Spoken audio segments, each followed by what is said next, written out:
Kate, there's a live-action Pacman movie in the works. No. Are you excited? How are they going to do live-action Pac-Man? I don't know. Do you remember seeing the cartoon as a kid? Vaguely. Okay. So, traditional Pac-Man, if you play Pac-Man, you know it's just a circle with a pizza slice shaped mouth. Right. And you might think, well, how do you make a live-action Pac-Man out of that? Well, the cartoon that was out in the 80s gave Pac-Man, some character. Mm-hmm. A backstory, a personality. Right. But, yeah, like you had mentioned or implied, a live-action Pac-Man? So they've done live-action Sonic the Hedgehog. Right. Which got good reviews. I mean, that's at least like a three-dimensional character, right? There's been 3D Pac-Man games. Oh, okay. So I think it's going to be maybe in the tradition of like Who Framed Roger Rabbit? Could it be like that? Because there's not too many details on this at all. Like when it's going to come out or exactly how they'll pull this off. Yeah, or what the plot is, or what celebrities signed on for this project. Yeah, because it says in this article, the original source material from Pac-Man is devoid of compelling drama. Where does the tension originate in the potential plot? Could it be a 90-minute chase scene of our dear hero evading the ghoulish ghosties? Only if Michael Bay becomes attached to the project, perhaps. But maybe we're thinking about this too literally. Pac-Man. Maybe you could meet Miss Pac-Man. Maybe there could be a love scene, Kate? Between Pac-Man and Ms. Pac-Man? Is that like a cosplay thing? Well, I'm sure it is. Yeah, okay. Probably. Go to Comic-Con, you might be able to show up as a Ms. Pac-Man and hook up with someone dressed as Pac-Man. Sure. Yeah, I like that idea, in fact. So if you do that, dear listener, send us photos. Ew. Send them to Matt. In video, please. Definitely send to Matt. Yeah. Yep. All right, Kate, time to talk about the teens on social media. The teens. The teens, specifically ages 13 to 17. This is from Pew Research Center. Which research center? Pew. Pew, pew. Pew, pew, pew. Pew, pew, pew. There you go. Okay. I was hoping you'd set that up. Thank you. That's the scientific name for it, correctly. Is the Pew, pew, pew Research Center. Pew, pew, pew, pew. Okay. Yeah. All right. So back in 2014, 71% of teens were on Facebook. What do you think the current percent is? 71 was then. I'm going to go with 2021. Let's say 40%. So this is as the survey was done in April to May of this year. So this is very current. 32% of teens are using Facebook compared to 71% in 2014. Does it say where the teens are instead of Facebook? Yes. So this graph shows a bunch of different things. And a lot of them don't have a 2014. For example, TikTok. There's no TikTok in 2014. Right. 67% of teens are on TikTok. YouTube is far and away the most, 95%. Is YouTube a social media? Could count it as that because there's chat that happens in there, I think. Okay. Snapchat, 59% now compared to 41% in 2014. I'm impressed that it was that big in 2014. Seems newer than that. Instagram's still strong, 62% teens on there now. Yeah, that was my next question. Where are they on Instagram? Yeah. 52% back in 2014, so up 7%. Like I mentioned, Facebook way down, more than half, cut more than half from 71% to 32%. Twitter, 33% in 2014, 23% now. And then Twitch, 20% compared to 0%. WhatsApp, 17% compared to 0%. Then Reddit at 14% compared to 0%. And Tumblr is still there and a thing. 14% in 2014 versus 5% now. So Tumblr's still holding on there. Still there. So there you go. Kids, 13 to 17 years old, and what the various different social media-ish apps they're on. And which one of these are your kids on, Kate? They don't have any accounts with any of those. And we should remind the listener, your kids are... My kids are 10 and 12. Almost 13. They do like to watch things on YouTube. And we have a rule that they can't watch YouTube unless they're with an adult. And same thing with Instagram. Seems wise. But once Finn turns 13, You're going to let her loose, right? Go use all of them. Yeah. Probably not. Maybe. I think she'd probably like more freedom on YouTube. Like just to be able to watch YouTube when she wants. We have YouTube TV, which watch YouTube TV in the living room in front of us. But like, I don't want the iPad in the bedroom on YouTube. Yeah. So they have not asked me for TikTok in quite a while, though. So they might be like either forgetting that TikTok exists. I doubt it. Maybe they're getting it at school. Maybe. You think? The teachers are TikToking. Maybe they're part of a impromptu dance scene for their music teacher's TikTok. There you go. Yeah. Kate, do you rent clothes? I do not. Have you ever rented clothes? I have entertained the idea, but I have not had things work out for me. As in nothing grabbed you, nothing was compelling enough? Yeah. For you to go do a thing with? Right. So there's this website called Rent the Runway. Have you heard of it? Yes. That's the site you've looked at? That's the website. Okay. Yep. Yeah, so I saw this interview recently with the CEO there. And it's really interesting because, like, well, what do you do when clothes go out of style? And she had pointed out that, well, it works out well because styles typically take off in New York City and LA first and then work their way in from the coasts. Mm-hmm. And so they get a good lifespan out of that. But do you have any reservations at all about the idea of renting clothes that someone else has already worn? No, other than the reservation of I got to take care of it. Like Rent the Runway is kind of like higher end where you could rent a nicer dress if you've got a wedding coming up or something like that. Right. Where I would have reservations of like, oh man, what if I spill a beer on this really expensive dress? So On the rental? On the rental. Yes, you act like they run into that a lot.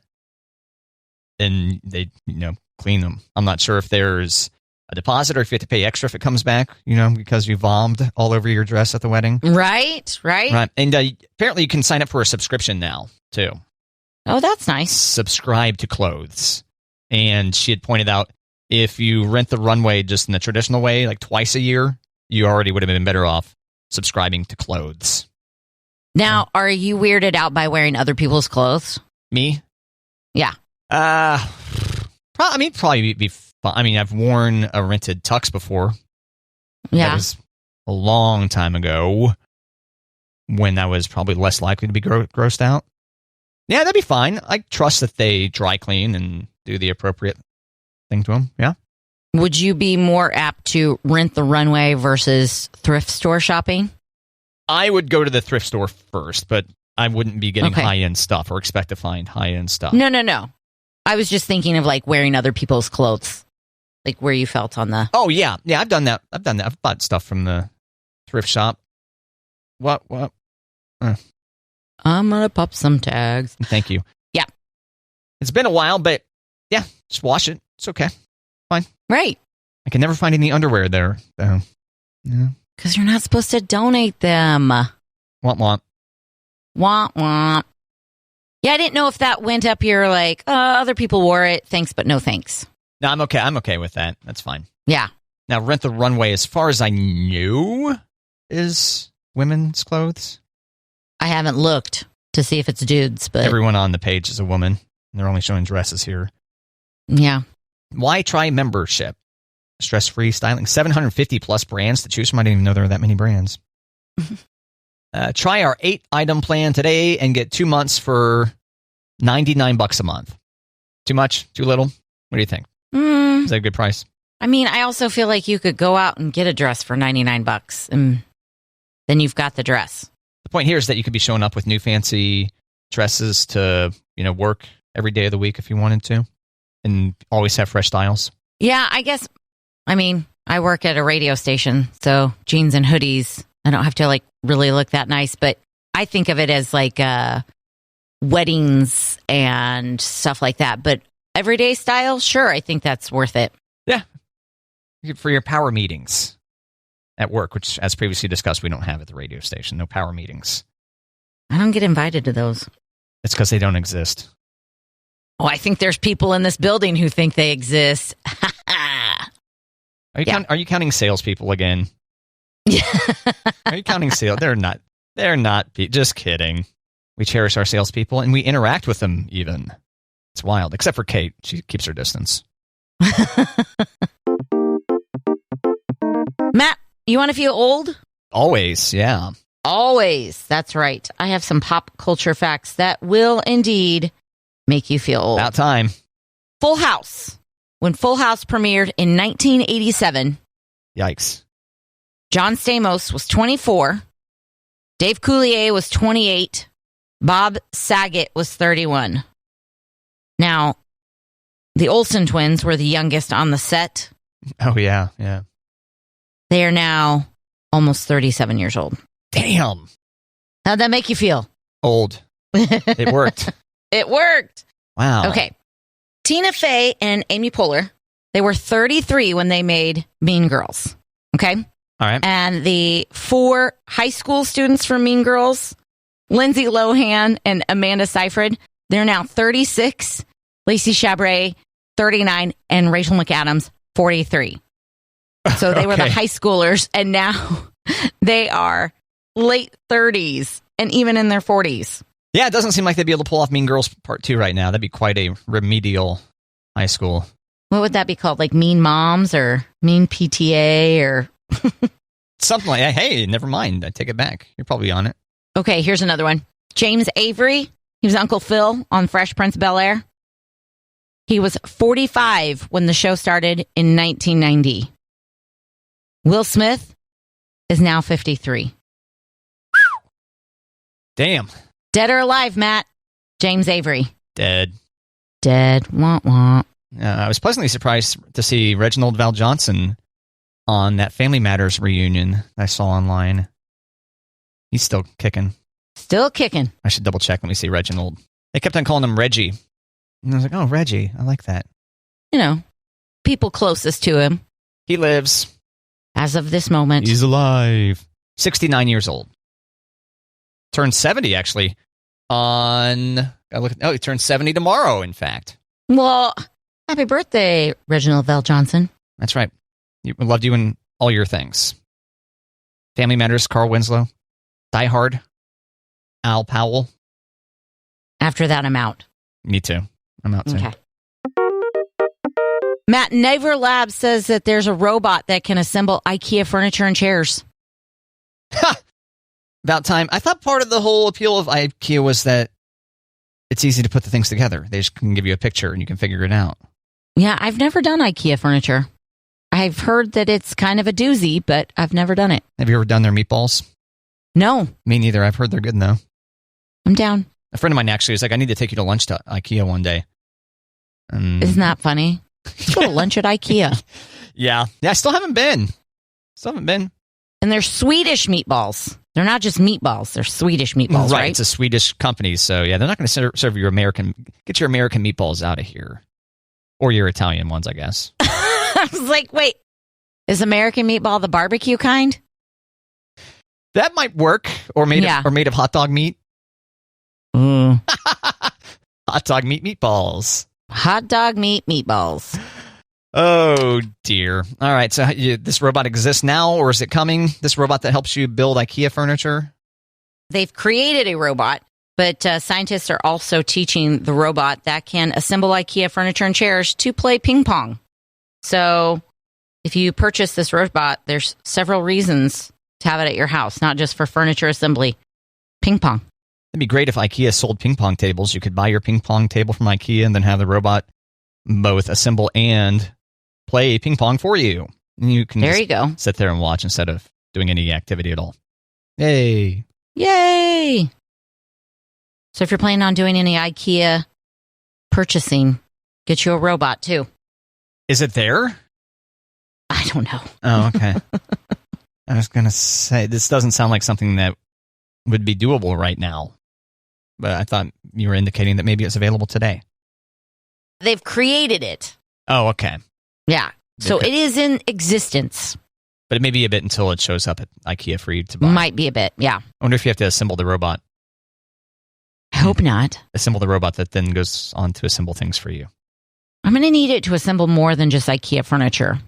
How about meatballs? Maybe. Okay. Kate, have you heard of the Millennial Pause? No. What's that? The Millennial Pause. Was that a long enough pause? That was great. Great pause by geriatric millennial Kate there. Yep. So, what's the Millennial Pause? That was great.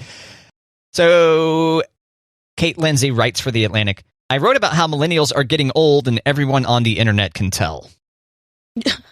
Basically, you can probably guess at this point that millennials have dated lingo that they're using on the internet, or they're trying to use, like Gen Z lingo on the internet.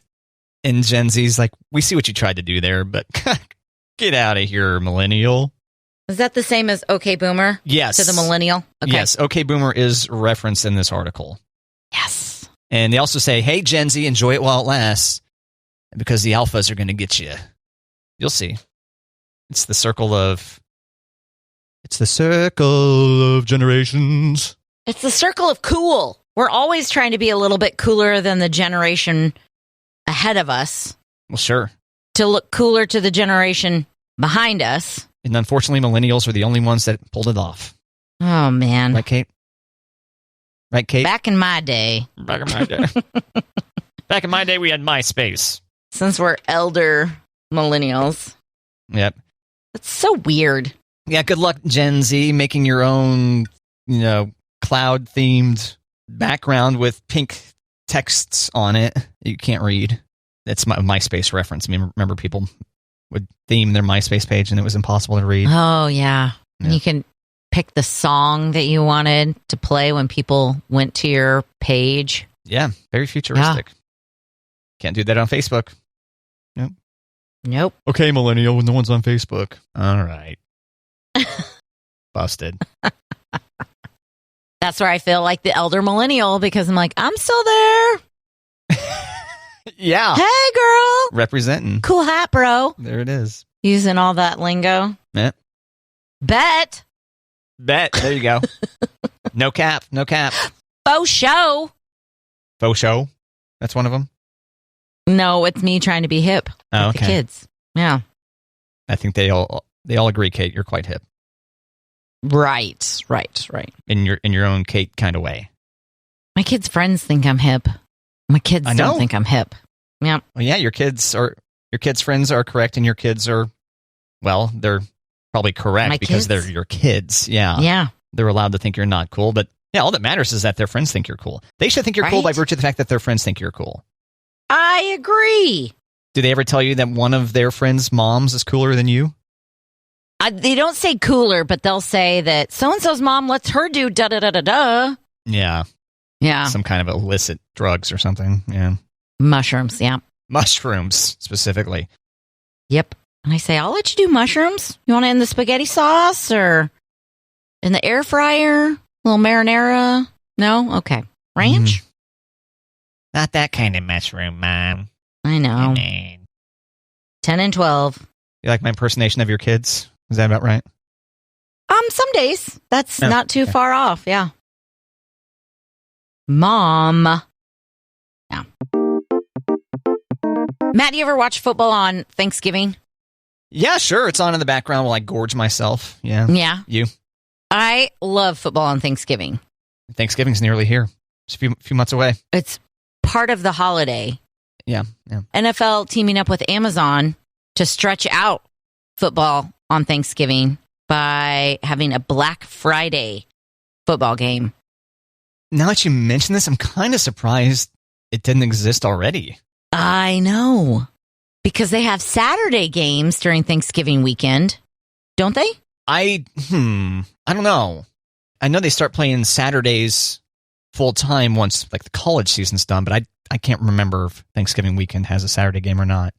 But Black Friday makes sense, right? The wife goes out, scores the deals, husband stays home, plopped on the couch, but this time is watching football instead of whatever they would have done in previous Black Fridays. Now, traditional Black Friday, the woman would be home and have her presents wrapped and her tree up before football even would start on Black Friday.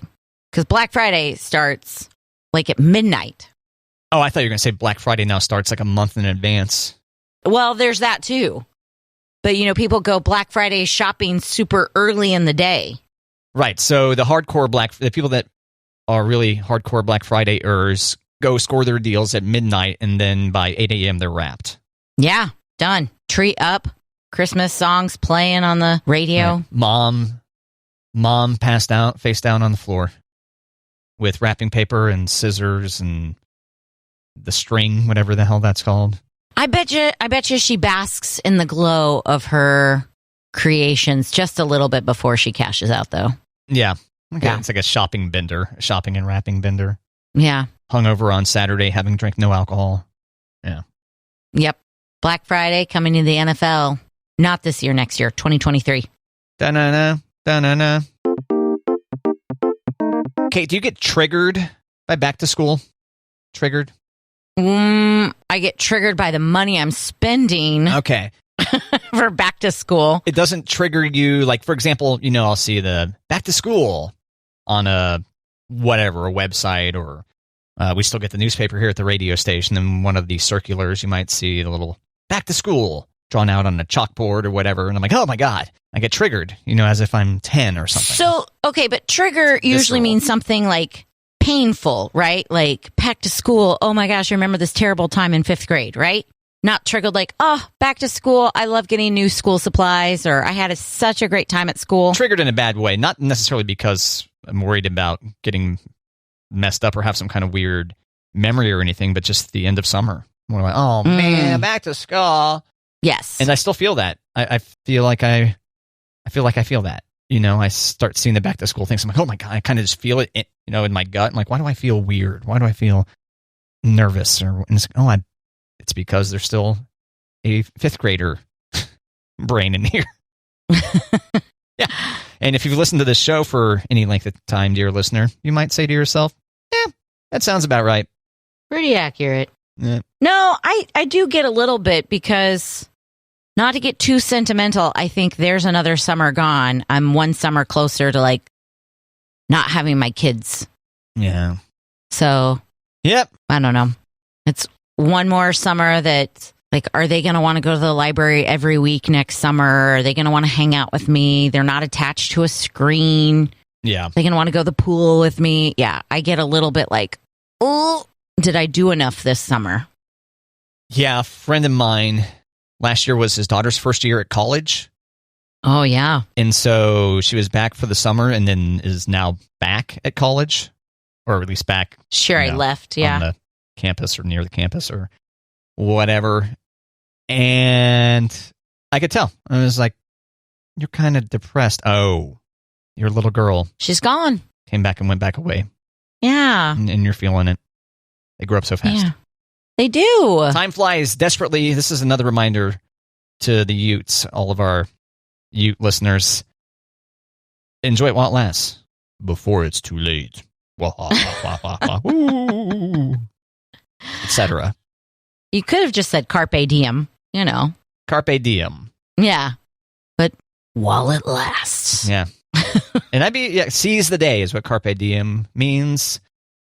Thanks, Latin class from high school. Good old Catholic high school. Or Robin Williams. Or Robin Williams.